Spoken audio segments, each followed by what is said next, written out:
This is a video in a playlist. This is going to be the dream of Nebuchadnezzar. And it's from Daniel 2, Nebuchadnezzar's dream. I'm reading from the New American Bible. This is in the second year of his reign. King Nebuchadnezzar had a dream, which left his spirit no rest, robbed him of his sleep. So he ordered the magicians, enchanters, sorcerers, and the Chaldeans to be summoned to interpret the dream for him. When they came and presented themselves to the king, he said to them, "I had a dream which will allow my spirit no rest until I know what it means." And the Chaldeans answered the king in Aramaic, "O king, live forever. Tell your servants to dream, and we'll give you its meaning." And the king answered the Chaldeans, "This is what I have decided. Unless you tell me the dream and its meaning, you shall be cut into pieces, and your house is made into a refuse heap. But if you tell me the dream and its meaning, you shall receive from me gifts, presents, and great honors. Therefore, tell me the dream and its meaning." And again they answered, "Let the king tell his servants to dream, and we'll give you its meaning." But their king replied, "I know for certain that you are bargaining for time, since you know what I have decided. If you don't tell me the dream, there can be but one decree for you. You have conspired to present a false and deceitful interpretation to me. Until the crisis is past, tell me the dream, therefore, that I may be sure that you can also give its correct interpretation." And the Chaldeans answered the king, "There's not a man on earth who can do what you ask, O king. Never has any king, however great and mighty, asked such a thing of any magician, enchanter, or Chaldean. What you demand, O king, is too difficult. There's no one who can tell it to the king except the gods, who do not dwell among the people of flesh." At this the king became violently angry and ordered all the wise men of Babylon to be put to death. When the decree was issued that the wise men should be slain, Daniel and his companions were also sought out. Then Daniel prudently took counsel with Arioch, the chief of the king's guard, who had set out to kill the wise men of Babylon. And he asked Arioch, the officer, "What is the reason for this harsh order from the king?" And when Arioch told him, Daniel went and asked for time from the king that he might give him an interpretation.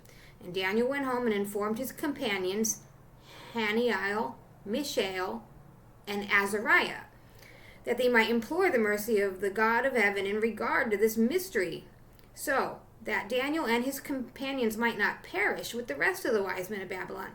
During the night, the mystery was revealed to Daniel in a vision, and he blessed the God of heaven. "Blessed be the name of God forever and ever, for wisdom and power are his. He causes the changes of times and seasons. He establishes kings and disposes them. He gives wisdom to the wise and knowledge to those who understand. He reveals deep and hidden things and knows what is in the darkness, for the light dwells with him.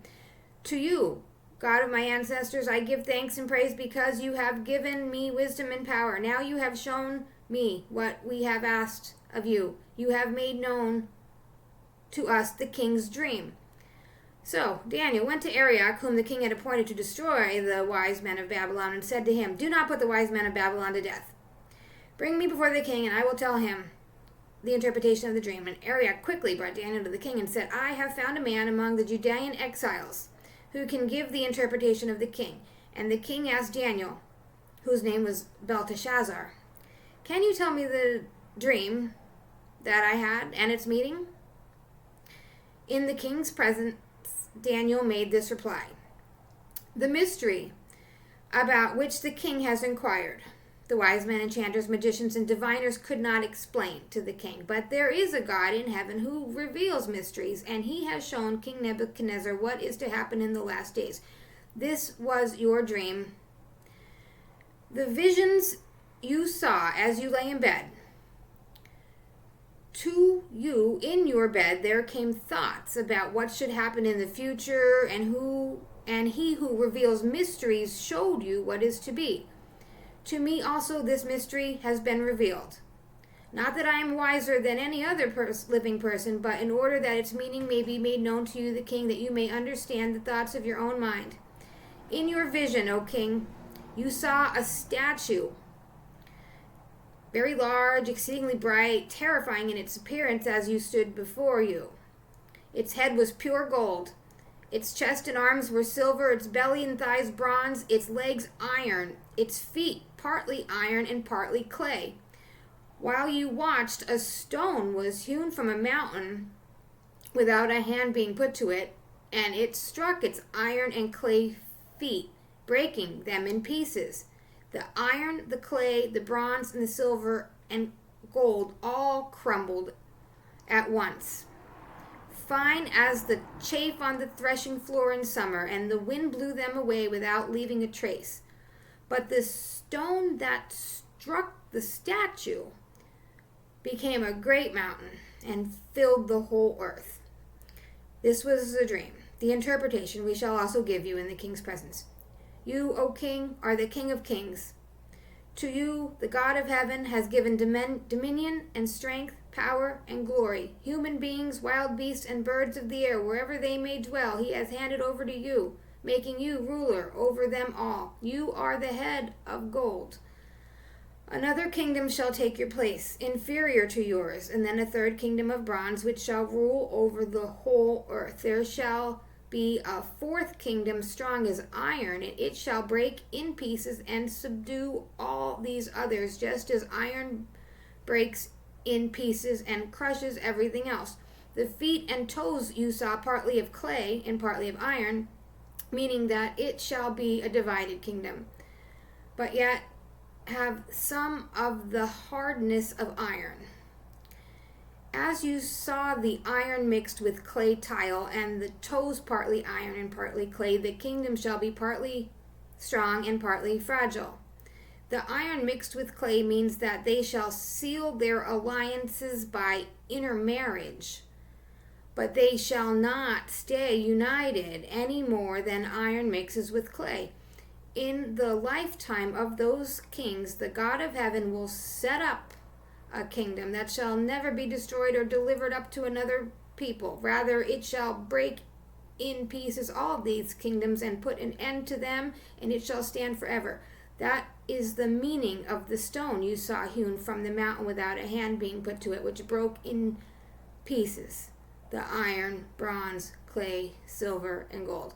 The great God has revealed to the king what shall be in the future. This is exactly what you dreamed, and its meaning is sure.